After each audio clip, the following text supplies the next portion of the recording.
É o capítulo 20, Os Trabalhadores da Última Hora, é desse livro aqui, tá? Do Evangelho. Tudo bem? Então, capítulo 20, item 5, Os Trabalhadores do Senhor. O Espírito de Verdade, Paris, 1862. É chegado um tempo em que se cumprirão as coisas anunciadas para a transformação da humanidade. E felizes serão aqueles que tiverem trabalhado no campo do Senhor generosamente em outro interesse que não a caridade. Suas jornadas de trabalho serão recompensadas 100 vezes mais do que esperavam. Felizes serão os que houverem dito a seus irmãos: trabalhemos juntos e unamos nossos esforços, a fim de que o Senhor encontre a obra terminada quando chegar. E o Senhor lhes dirá: vinde a mim, vós que sois bons servidores, que calaste vossos melindres e discórdias para não deixar a obra prejudicada. Mas infeliz daqueles que, por suas divergências vaidosas, houverem retardado a hora da colheita. Pois a tempestade virá e serão levados no turbilhão, e clamarão: graça, graça, Senhor. Ele lhes dirá: por que pedis graça, vós que não tiveste piedade de vosso irmão, que recusaste estender a mão ao fraco e o esmagaste ao invés de socorrê-lo? Por que pedi graças, vós que procuraste na terra, vossa recompensa nos gozos e na satisfação de vosso orgulho? Já recebeste a vossa recompensa, de acordo com a vossa vontade. Nada mais deveis pedir. As recompensas celestes são para aqueles que não tenham recebido as recompensas na terra. Deus faz nesse momento a enumeração de seus servidores fiéis e marcou a dedo aquele que do devotamento só tem aparência, a fim de que não se apoderem do salário dos servidores corajosos. A esses que não recuaram perante a tarefa, é que ele vai confiar os postos mais difíceis na grande obra da regeneração pelo Espiritismo. E as palavras se cumprirão: os primeiros serão os últimos, e os últimos serão os primeiros no reino do céu. E que assim seja. Graças a Deus e a Jesus também. Gente, alguém teria alguma prece para fazer? Rogo a ti, Pai eterno, piedade, meu Pai, com todos os sofridos. Dai o alento de tua misericórdia, olhai pelo orbe terreno. Ó Pai, tu que nos enviaste um dia aquele que tua mensagem traria, Pai de amor e misericórdia, olhai, meu Pai, olhai pelos aflitos. Rogo, Pai, pela intolerância que aqui na terra existe. Rogo a clemência, a vossa sapiência. Tira, meu Pai, a violência que persiste. De mãos ao alto, rogo perdão. Jesus nos ensinou a amarmos como irmão. Pai, que seu amor se espalhe a todos os lugares onde a luz não se faz presente, onde a dor e o ódio reinam, que a tua misericórdia perene traga paz e alegria a tanta gente. Que vós e nosso Mestre Jesus, que morreu na cruz, olhe sempre pela gente, que sofre, chora e sente. Que a dor com ranger dos dentes se desfaz, e teu amor divino enche o nosso peito de paz. Que assim seja. Obrigado. Pessoal, então, hoje vamos começar o capítulo 24. Tá? É um capítulo bem extenso, não vai dar para terminar hoje, então estou planejando fazer em 2, talvez até em 3 partes. Tá? Identidade dos espíritos, assim como o capítulo anterior que a gente estudou, o 23, que era sobre obsessão, são 2 assuntos assim, muito delicados, que a gente tem que tomar muito cuidado, porque assim, isso pode gerar uma certa confusão, né? Então, isso é que a gente vai tentar descobrir hoje, tá? Identidade espírita. Aparentemente é um detalhe, mas vocês vão ver a relevância disso aqui, tá? Dependendo da situação, pode ser importante. Dependendo da situação, não. Então, é o que a gente vai começar a estudar, tudo bem? Provas possíveis da identidade. Questão 255. A questão da identidade dos espíritos é uma das mais controvertidas, mesmo para os espíritas, é que, de fato, os espíritos não carregam um documento de identidade, e sabes que com facilidade alguns tomam nomes emprestados. Seria mais ou menos assim que a gente está, por exemplo, no mundo virtual, a gente fica teclando com alguém, só que a gente não sabe quem está do outro lado lá. A gente meio que tem que acreditar no que o outro está falando. Só que no caso do espiritismo, a gente tem pistas, né? Que a gente vai, conforme a gente vai estudando, a gente vai descobrindo o que seriam essas pistas e o porquê é importante a gente saber quem é que está do outro lado ali, tá? Assim, depois da obsessão, é uma das maiores dificuldades do espiritismo prático. Além disso, em muitos casos, a identidade perfeita é secundária e sem importância. A identidade do espírito das pessoas antigas é mais difícil de constatar, muitas vezes é impossível, e se reduz a uma apreciação puramente moral. Julgam-se os espíritos como os homens, pela sua linguagem. Se o espírito se apresenta sob o nome de Fénelon, por exemplo, dizendo: Fénelon foi um espírito muito importante, participou dando comentários assim em várias obras da codificação, né? Então, é um espírito assim de grau bem elevado, então Kardec utilizou ele como um exemplo aqui, né? Trivialidades ou tolices, é bem certo que não pode ser ele. Mas se dizer apenas coisas dignas do caráter de Fénelon, é que este não reprovaria, senão uma prova material, pelo menos toda a probabilidade moral de ser ele. É nesse caso, principalmente, que a identidade real é uma questão acessória, uma vez que o espírito diz apenas coisas boas, pouco importa o nome que identifica. Isso que eu falei para você. Dependendo da situação, é importante você saber quem é que está do outro lado. Ou, dependendo da situação, tanto faz. Então, a gente vai chegar lá o porquê, quando é um, quando é outro, tá? Podendo dizer, sem dúvida, que o espírito que toma um suposto nome, mesmo para falar apenas do bem, está cometendo uma fraude. Assim sendo, não pode ser um bom espírito. É aqui que há delicadas nuances difíceis de aprender e que temos que explicar. Vou deixar mais para frente para juntar tudo e explicar de uma vez, tá? À medida que os espíritos se purificam e se elevam na hierarquia, as características distintivas de sua personalidade convergem e se expressam de algum modo numa só uniformidade da perfeição. Entretanto, conserva a sua individualidade. É o que acontece com os espíritos superiores e os espíritos puros. Esse aqui, vamos pensar assim, o espírito, conforme ele vai evoluindo, ele vai, digamos, adquirindo certa experiência, certa sabedoria. Então, enquanto nós estamos aqui, cada um pensa de um jeito diferente. Mas conforme vamos evoluindo, temos a tendência de chegar aqui no final, né? No final, quando estivermos mais evoluídos, estar quase com um pensamento único. Quase todos nós vamos pensar sobre certo assunto, vamos ter as mesmas, digamos assim, os mesmos pensamentos, as mesmas conclusões. Por isso que, por exemplo, certos espíritos elevados, por exemplo, Bezerra de Menezes, né? Bezerra de Menezes é um espírito que está muito ligado a trabalhos de cura, de ajuda, e muitos trabalhos aqui na Terra pedem a intercessão de Bezerra de Menezes, certo? Então, só que Bezerra de Menezes, ele não consegue atender a todo mundo, então existe uma equipe que trabalha com ele.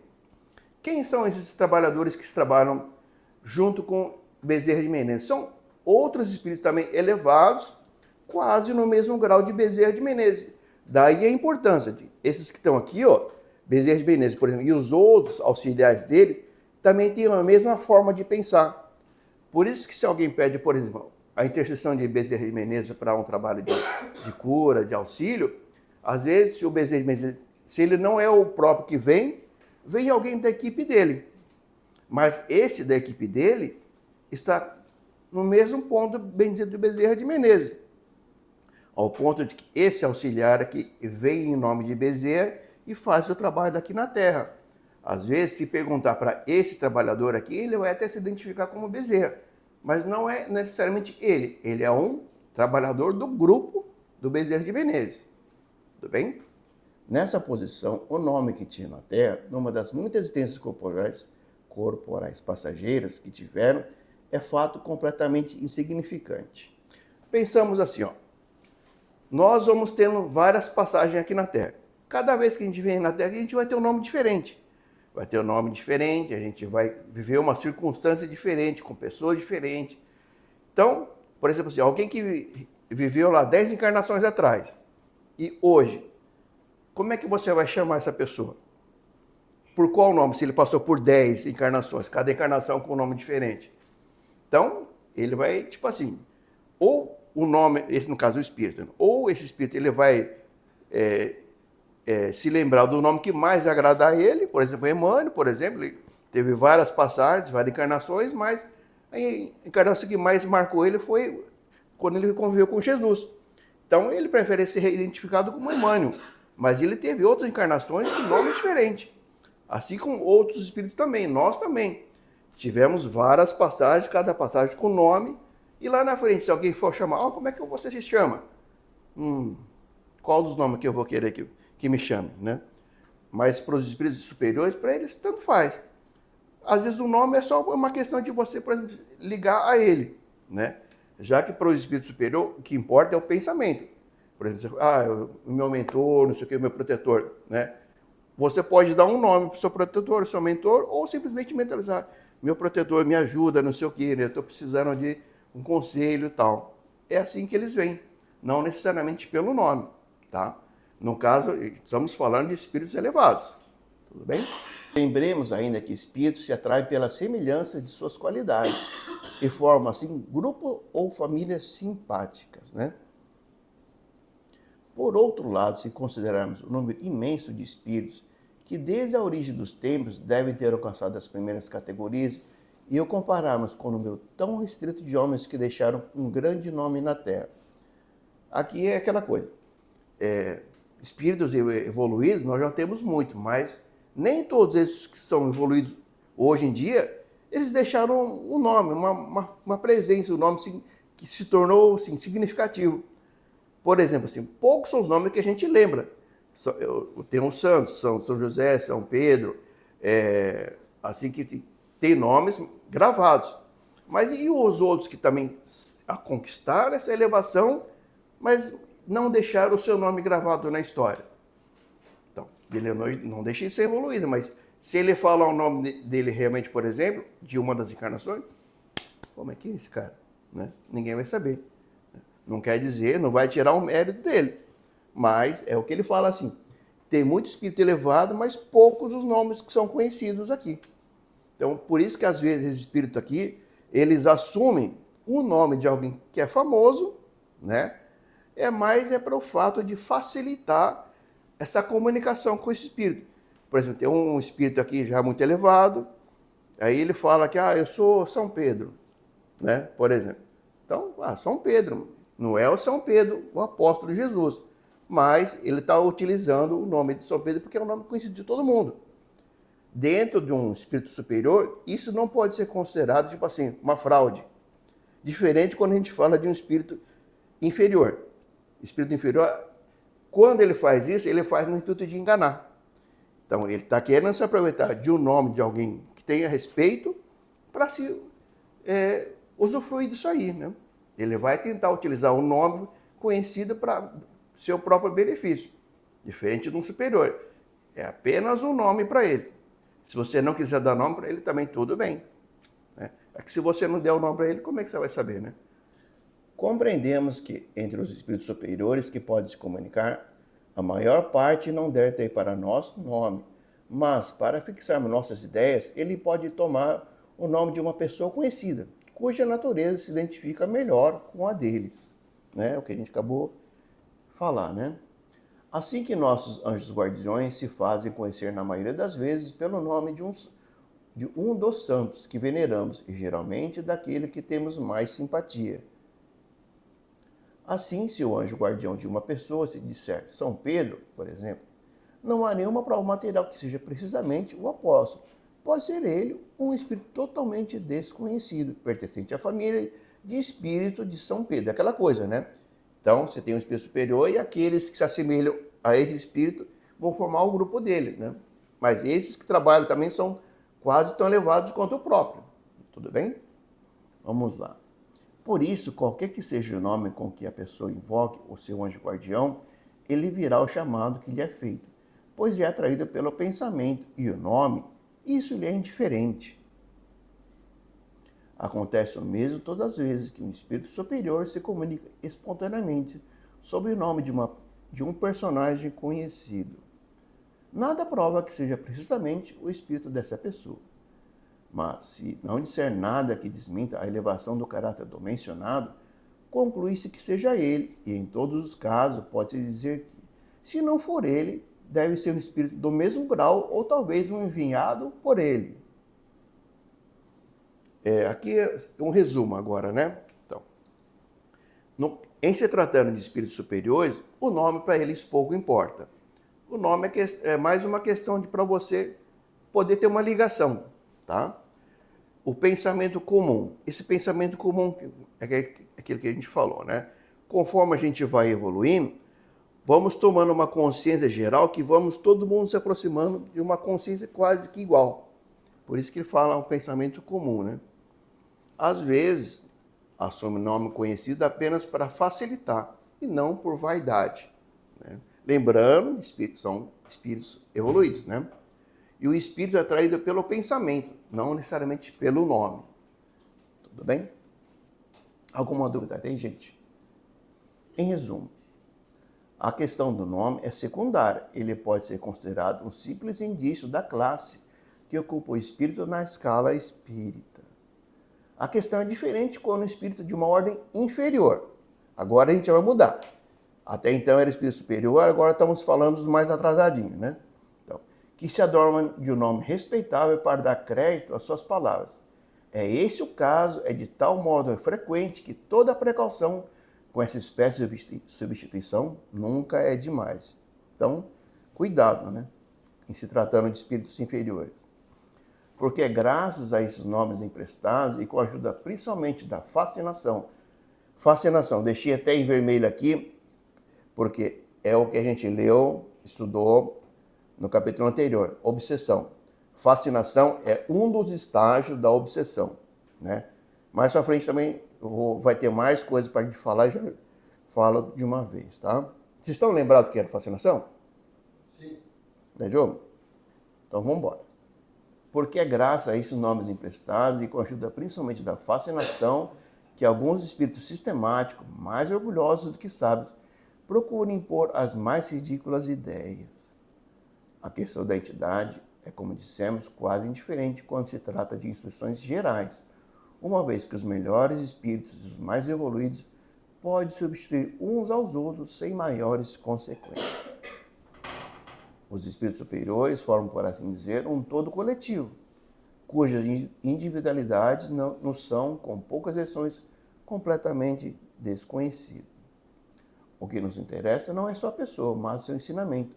Acontece que a partir do momento que o ensinamento é bom, pouco importa se chama de Pedro, Paulo, julga essa qualidade e não o seu nome.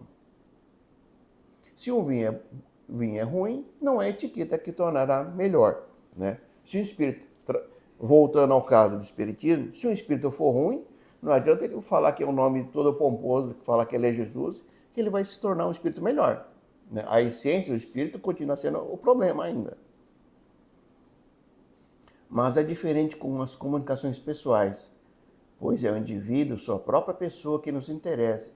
E é com razão que, em alguma circunstância, deve-se assegurar se o espírito que vem ao nosso chamado é realmente aquele que se deseja. Aqui, por que ele fala isso aqui? Até então, estávamos falando de quando o espírito vem, independente se é um espírito superior ou inferior, mas ele dá um conselho geral. Nesse caso aqui, ele está falando de comunicações pessoais. Então, por exemplo, se a gente... por exemplo, assim, eu invoco, eu peço, vou numa casa espírita, peço uma psicografia do meu pai, por exemplo. Então é uma coisa pessoal. Aí tá, eu quero uma psicografia do meu pai e tal, mas aí vem a psicografia. Mas quem é que deu a psicografia? Realmente é o pai da pessoa que você está esperando? Ou é o outro espírito se fazendo passar por aquele que você está querendo? Então, é aí que é a importância da identidade dos espíritos. Quando se é um espírito elevado, tanto faz para ele. Ele não vai querer enganar. Ele é elevado, é superior. Já quando é um espírito inferior, ele pode querer tirar proveito disso. Lembra que a gente leu alguns slides atrás, fascinação. Fascinação era um dos estágios da obsessão. Qual é a importância e a relevância disso aqui? Por exemplo, você quer se comunicar, ter uma notícia do seu pai, do seu filho, por exemplo, e vem um outro espírito que não é aquele que você está querendo e fala, se faz passar por aquele lá. E aí, se o espírito ele tem essa intenção, tipo assim, se fazer tomar o nome de alguém conhecido, ao ponto de dar mais credibilidade a ele, então aí é que começa o negócio da fascinação. Ele começa a querer dar um jeito de enganar a pessoa, no caso da fascinação. Ele, aos poucos, ele sabe a fraqueza da pessoa, ele sabe onde que é o ponto fraco, e é ali que ele vai atacar. Se a pessoa está procurando por exemplo, uma carta consoladora do seu pai, do seu filho, e vem alguém se passar justamente por isso aqui, então ali é uma fraqueza da pessoa.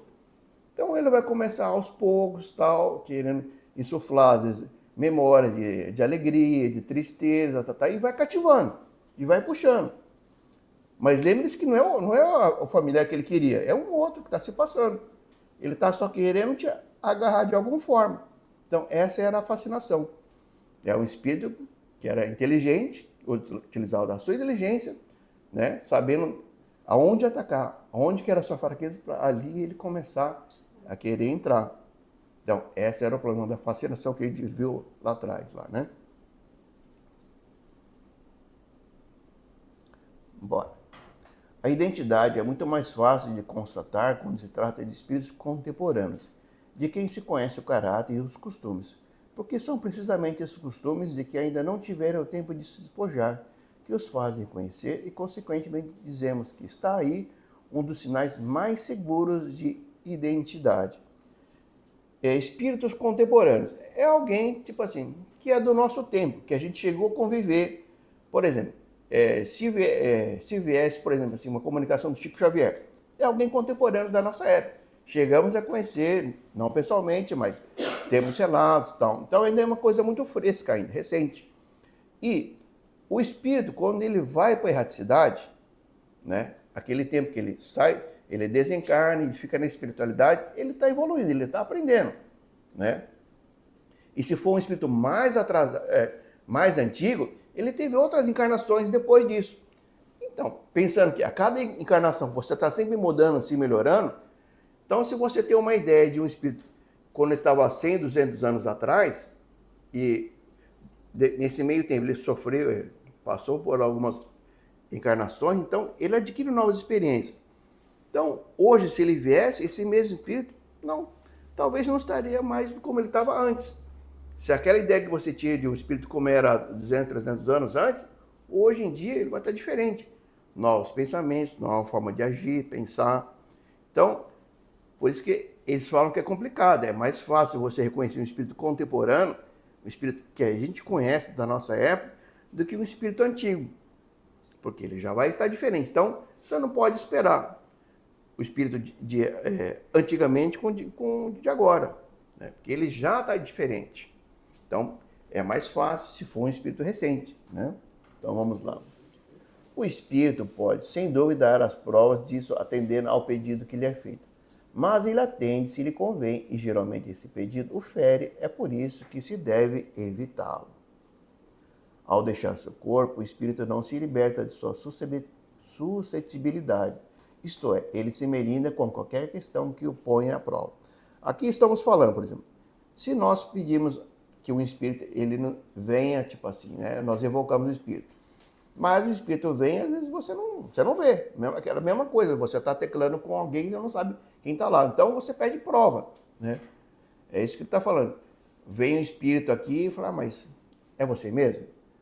Se você é fulano de tal, então faz isso aqui, né? Qual foi a data de nascimento? Começa a fazer perguntas, né? A fim de certificar se é aquela pessoa mesmo.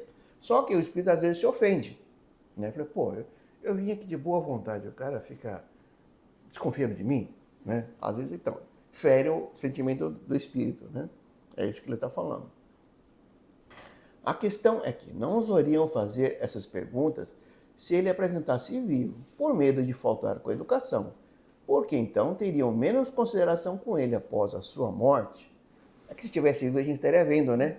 Não precisaria, mas a gente não está vendo. Então a gente precisa se certificar de algum modo. Se o homem se apresentar no salão declinando o seu nome, irá alguém pedir-lhe a queima-roupa para provar que é ele mesmo, exibindo seus títulos sob pretexto de que há impostores? Este homem certamente teria o direito de chamar o interpelador, né? Aquele que interroga, questiona, tal. As regras da civilidade, né? Educação, né? É o que faz os espíritos não respondendo ou se retirando. Tomemos um exemplo para a comparação. Suponhamos que o astrônomo Arago é um cientista famoso da antiguidade, né? Quando vivo se fizesse presente numa casa onde não fosse conhecido, e o recebesse assim: dizeis que sois Arago, mas como não vos conhecemos, dignai-vos de provar isso ao responder as seguintes perguntas. Olha lá, né? Resolvei tal problema de astronomia, dizei no vosso nome, prenome, de vossos filhos, o que fazias tal dia, tal hora, etc. Como esse espírito ficaria, né? O que ele teria respondido? Pois bem, como espírito, fará o que teria feito quando vivo, e os outros espíritos fazem o mesmo. Quer dizer, ele ia ser ele mesmo. Tipo assim, se ele tivesse vivo, né, ele poderia se ofender e ir embora. No caso, ele, como ele já é um espírito, então, tipo assim, de repente, se ele ofendesse, o espírito também ia ofender e ia embora. Ou, se ele tivesse vivo, ele tivesse uma paciência, não. Então, peraí, vou provar por A mais B que eu sou eu, né? Em espírito ele faria a mesma coisa, né? É o que ele fala aqui. Enquanto os espíritos se recusam a responder às perguntas tolas e absurdas, que teríamos escrúpulo, né? Ter cuidado, em dirigir às pessoas se fosse viva, muitas vezes eles dão espontaneamente provas irrecusáveis de sua identidade. Seja pelo caráter que revelam em sua linguagem, pelo emprego de palavras que lhe eram familiares, pela citação de certos fatos de particularidade de sua vida, algumas vezes desconhecida do público e cuja exatidão pode ser verificada. As provas de identidade resultam ainda de uma série de circunstâncias imprevistas, que não se apresentam sempre no primeiro momento, mas na sequência da conversação. Aqui uma dica do Kardec, né? Convém, portanto, esperá-las sem as provocar, sem ficar perguntando, né? Observando com cuidado todas as que podem se notar da natureza das comunicações. É o que fala aqui. Se às vezes vem um espírito, em vez de você querer ficar questionando, perguntando para ver se é o espírito mesmo, espera um pouco, deixa o espírito se comunicar pelo linguajar, pelo nível de intelectualidade das respostas, você já começa a identificar, né? Se é um espírito elevado, se é um espírito que se usa palavras muito assim, de baixo calão, por exemplo, né? Então já dá para você já ter uma base. Não é um indício, não é uma coisa certeira, mas é um indício, né? Se estamos pensando que é um espírito elevado, então espera-se que ele seja elevado também na sua forma de pensar, na sua forma de se expressar. Se ele já foge disso aí, você já começa a desconfiar, né? Olha, talvez esse espírito aqui não é aquele que se diz ser, né? Um meio que se emprega algumas vezes com sucesso para assegurar a identidade, quando o espírito que se comunica é suspeito, consiste em lhe fazer afirmar, em nome de Deus Todo-Poderoso, que ele é quem diz ser. Por exemplo, assim, se pela linguajar ainda fica na dúvida, então você começa por conta, já que não dá para saber pela linguajar, então você começa aí se impressionar. Tipo assim, você força esse espírito a falar, em nome de Deus, você afirma que tal coisa é verdade? Aí é o que a gente vai começar a ver aqui, né?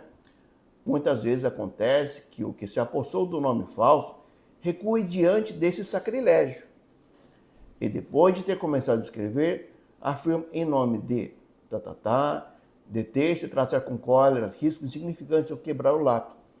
Então, esse espírito, quando provocado, tipo assim, você afirma em nome de Deus que você é fulano de tal, não sei o que, isso aqui, aí ele mesmo, ele começa a ter esse bloqueio, porque ele não consegue cometer esse sacrilégio. Falar, puxa, ele sabe que ele é um impostor. E aí ele vai usar o nome de Deus para afirmar uma outra mentira. Então, isso meio que pesa na consciência dele. É onde que ele fala, até que ele começa, quebra o lápis, ele começa, não consegue escrever. Por quê? A consciência dele acusa, né? Tipo assim, eu vou estar mentindo, está usando o nome de Deus em vão, né? Mais uma vez, não é uma prova definitiva, né? É um sinal, tá? Mas esses espíritos aí são zombeteiros, né, praticamente. São espíritos que não são Então, amigos.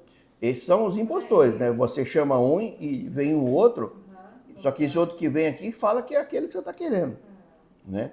Aí, para você saber se é esse mesmo, você começa a fazer esse teste. Espera para ver, pelo linguajar. Né? Se, por exemplo, você é o seu pai, por exemplo, né? Você sabe mais ou menos como é que era o jeito do seu pai falar. Às vezes ele tinha algum sotaque, cacuete, né? Alguns modos que quem é da família sabe. Aí ele pode até imitar, né? Ele sabe também como é que... Pode ser que seja um espírito que seja, tipo, obsessor que estava lá. Então ele já sabe tudo do meu pai. Sabe. Então, Agora eu vou lá e vou enganar ela. Ele sabe, às vezes, depois até imitar, no caso, se for fotografia, a mesma caligrafia, usar os mesmos palavreados, por exemplo, tudo para parecer que é a pessoa que você quer. E é só para zombar. Mas aí, se isso não funciona, aí o interlocutor, tipo assim, em nome de Deus, você afirma ser fulano de tal? Aí o cara, opa, já é demais, né? Eu menti 2 vezes. Então, por isso que a pessoa, às vezes o espírito, ele, tipo assim, ele dá um passo para trás. Às vezes. Tá? Vai ter um caso aí que é mais danado ainda. Vamos lá. Se é mais hipócrita, contorna a questão por meio de uma restrição mental.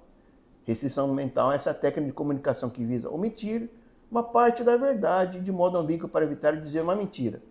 Sabe aquela coisa? Eu não estou mentindo, mas você corta umas coisas para você não ter que ficar mentindo, né?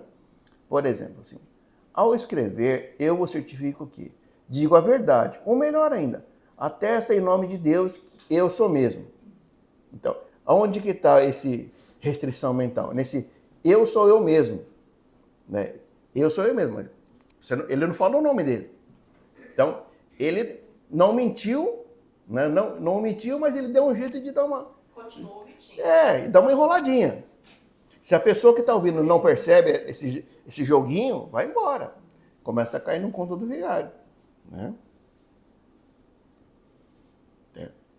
Olha lá. Agora os piorzinhos. Mas há os que não são escrupulosos e que juram tudo o que se quer. Um deles se comunicou com o médium dizendo ser Deus. E o médium, muito honrado, um fervor muito alto, não hesitou em acreditar nele. Esse foi o pior, falou que é Deus, né? Escrúpulo zero, né? E o pior ainda foi o médium, que acreditou. Deus, nossa senhora, né? Deus está falando comigo, né? Mais inocente ainda, né? Às vezes também não era nem inocente, foi pela vaidade de estar conversando com Deus. Também, né? Evocado por nós, não ousou sustentar a sua impostura e disse, não sou Deus, mas sou seu filho. Ah, sois, pois, Jesus? Ousai, então, afirmar em nome de Deus que sois o Cristo? Né? Então, Kardec e a sua equipe evocou esse espírito aí, esse impostor, foi quando ele deu essas respostas aqui. Não digo que sou Jesus, digo que sou seu filho de Deus, que sou filho de Deus, pois sou uma de suas criaturas. Deve-se concluir daí que a recusa da parte de um espírito de afirmar sua identidade em nome de Deus é sempre uma prova incontestável que o nome com que se identificou é uma impostura, mas que a afirmação é apenas uma presunção e não uma prova certa, né? Alguns vão recuar. Se você está falando em nome de Deus, tem uns que já... Não, peraí, calma aí, né? Aí já não consegue levar a mentira adiante, mas tem uns que não. Mente até onde puder, né? Pode-se também considerar como prova de identidade a semelhança da escrita e da assinatura, mas não são todos os médios que obtêm esse resultado. E isso nem sempre é uma garantia suficiente. Por que ele fala isso? Isso também depende muito do tipo do médium. Tem médium de psicografia que alguns eles conseguem reproduzir a escrita. Isso é uma característica do médium, mas nem todo médium consegue traduzir a mesma escrita do espírito que está se comunicando, né? Fora essa dificuldade do próprio médium em si, existe a coisa, o espírito que está se comunicando, que é o impostor, ele consegue imitar o espírito de quem ele está querendo se passar. Então, é um espírito inteligente que sabe como é que é o tipo da escrita, como é que é o trejeito, de como é que costuma falar, não sei o quê, e vai replicando ali. Então, Ele fala, não é uma garantia, mas é sempre um indício ainda. Então, daí a dificuldade, não existe uma coisa, pá, bateu, é isso mesmo, né? Uma das coisas boas é, tipo assim, se é alguém contemporâneo, alguém do nosso tempo, ainda está fresquinho, o espírito ele não tem muito tempo de sofrer mudanças, né? Então, às vezes ele continua com os mesmos defeitos, os mesmos linguajar, às vezes ele tem um apelido, né? Então ele usa esse apelido, pessoa que é da família, oh, não, nossa, meu pai tinha esse apelido mesmo, não sei o que, né? Então, aí, esse é um indício forte. Os outros ficam só meio que fraco, é vago. Então você tem que estudar mais, que é o que a gente vai fazer. Vamos embora, então. Há falsários no mundo do espírito como nesse. Elas são, portanto, só uma presunção da identidade, cujo valor depende das circunstâncias que a acompanham. Ocorre o mesmo com determinados sinais materiais que algumas pessoas pensam ser talismãs inimitáveis para o espírito mentiroso. Para quem ousa jurar falsamente em nome de Deus ou falsificar uma assinatura, não há um sinal material qualquer que possa se apresentar como um obstáculo maior. O que ele quer dizer? Ele quer dizer que às vezes tem pessoa que, tipo assim, se você tiver um talismã, algum objeto, alguma prece, por exemplo, assim, isso vai te impedir que venha um espírito te enganar. Ele fala que não existe isso, né? Não existe talismã, uma prece, nada. Então, eles vão vir, e Deus permite que haja isso. Por quê? É uma forma de nos testar e nós sempre estarmos atentos, né? Existe uma coisa no Espiritismo, conheceis a verdade libertará, outra coisa, né? Fugiu? Venha. Até lá eu lembro, tudo bem. Escapou da língua, estava na ponta. Vamos embora. A melhor de todas as provas de identidade é a linguagem e a circunstância do fato mediúnico. É natural, sem dúvida, que se um espírito pode imitar uma assinatura, também pode imitar a linguagem. Isso é verdade. Vimos os que tomam descaradamente o nome do Cristo e, para enganar, simulam o estímulo do evangelho, pronunciando a torto e direito essas palavras bem conhecidas. Em verdade, eu vos digo, né? No evangelho tem algumas passagens disso aqui, né? Mas quando se estuda o conteúdo racionalmente, quando se examina minuciosamente o fundo dos seus pensamentos, o alcance das expressões, quando, ao lado de belas máximas de caridade, vê-se recomendações infantis e ridículas, seria preciso estar fascinado para se iludir. Novamente, fascinado, né? Não deixei em vermelho, mas é aquela coisa. Fascinação. Quando você está no estágio tal de envolvimento com o espírito, que às vezes, por mais que esse espírito ele esteja falando bobagem, querendo te enganar, você já não tem mais filtro para perceber. Às vezes ele fala uma certa besteira lá que, para quem não está envolvido, percebe claramente. Mas aquele lá que está fascinado, cai, não percebe. E se alguém ainda tenta falar, não, mas esse cara está falando, não é verdade, não é possível, né? Não, mas ele falou que ele é Jesus, então eu acredito, não sei o quê. Não, mas Jesus não sei o quê. Não, eu acredito, é Jesus. Ele não se deixa, né, influenciar por as pessoas. Então já está meio que, tipo assim, meio que dominado. Tá? Esse é um dos grandes perigos da fascinação que a gente viu no capítulo anterior, né?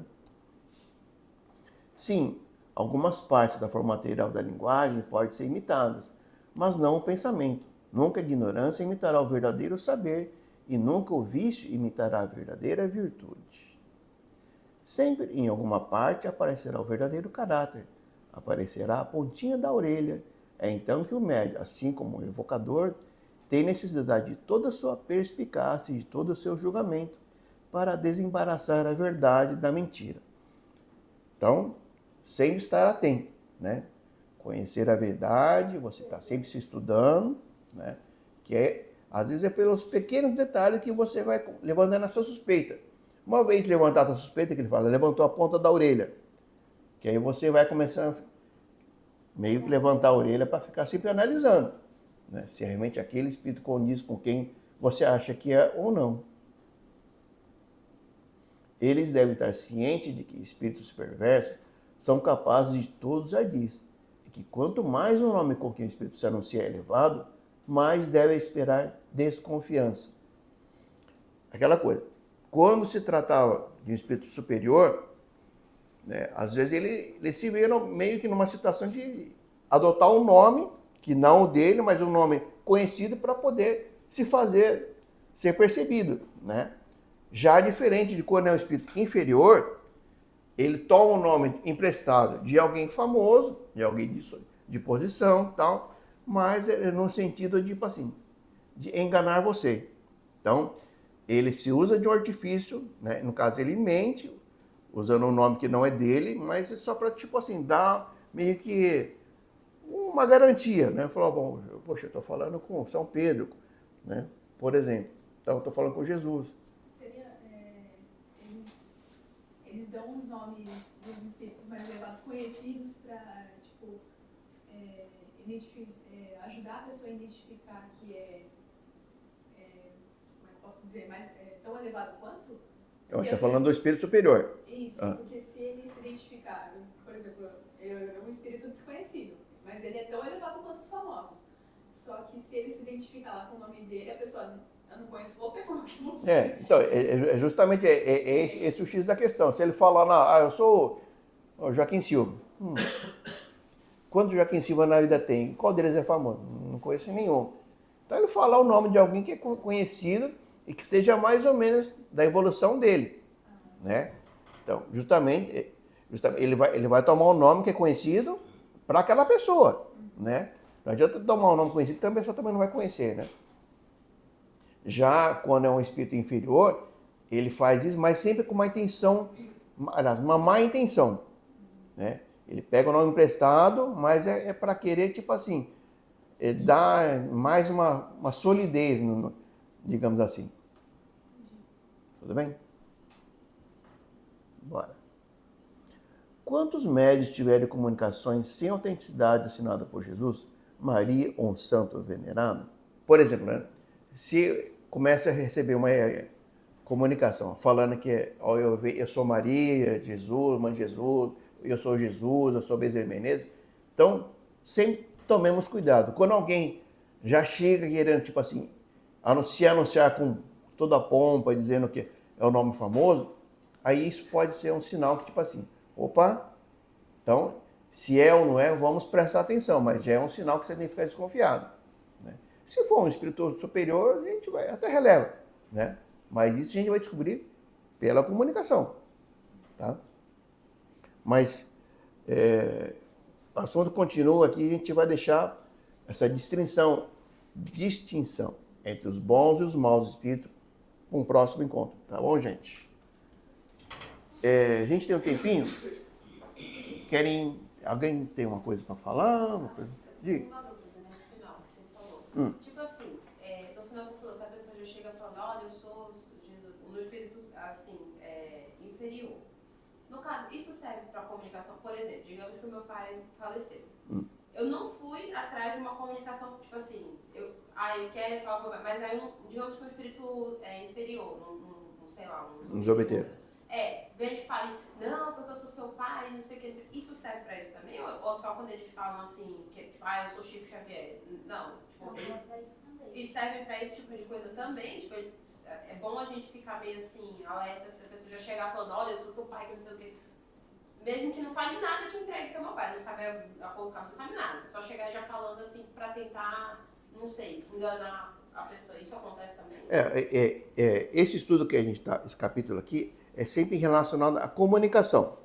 Seja ela escrita, seja ela ao médico que é audiente, que ouve e fala, por exemplo. Então, é sempre referente a uma comunicação. Então, pode ser alguém, um médico, por exemplo, que chega e fala, olha, eu tenho um comunicado de um parente seu, ele se diz ser seu pai, né? Ele falou que não está contente com não sei o quê, mas ele está vendo que você está se esforçando, não sei o quê. Aí você tem que analisar essa mensagem, o conteúdo, né? Seu pai realmente tinha esse costume, falava assim, né? Então pode ser seu pai, pode ser um impostor aí, né? Mas esse estudo aqui é sempre relacionado à comunicação, seja ela como for, né? Tá? Então, essa comunicação pode ser por o próprio espírito, ele se comunica ou um grupo espírita evoca esse espírito para conversar. Né? Ou pode ser até algum médium, né? Que tipo assim, algum parente seu que faleceu e queira se comunicar, vai atrás de um médium e passa essa psicografia, né? Para você. Que nem no meu caso, quando os meus pais faleceram, eu estava aqui. Daí eu recebi várias psicografias através de uma pessoa que nem conhecia ainda direito. Só que lendo as psicografias, eu vi que realmente era verdade. Porque muitas coisas que estavam lá, até a escrita, era parecida com meu pai, com a minha mãe, com meu irmão. Então, era verdadeiro. Então, por isso que é importante analisar quem é que está passando essas psicografias. E se é realmente aquilo lá. Tudo bem? Então vamos fazer o fechamento. Alguém gostaria? Então, Nelson, nenhuma estimação. De todo dia, Senhor, conceda-me a consciência dos meus muitos erros. Não me consinto viver iludida a meu próprio respeito. Que eu tenha suficiente lucidez para saber quem sou. Que eu consiga mais que outros detectar as fragilidades que me são comuns. Dá-me a tua força para que eu possa superar-me, a tua luz para não caminhar nas trevas, a tua paz na luta que me aflige. Que eu seja sempre sincero em meus propósitos e humilde em minhas atitudes, verdadeiro em minhas palavras e fiel aos meus compromissos. Senhor, não me deixes entregue à invigilância e ao assédio do mal. Se meu abrigo é a minha inspiração, que assim seja, graças a Deus e graças a Jesus. Assim seja. Obrigado, Nelson. Bom, então, pessoal, recadinhos. Terminando os trabalhos aqui, vamos começar a preparar o passe. Depois teremos as catinas. Teremos uns lanchinhos lá. Vai ter sorvetinho também. Tem o Evangelho no lar também. Se alguém tiver como é que funciona, tá? Pode procurar alguém da casa. Temos também o trabalho fraterno. O fraterno tem que agendar, tá? Então, conversa com algum trabalho da casa, agenda um dia e um horário, tá? Mas é mais uma frente de trabalho que a casa está abrindo. Tudo bem?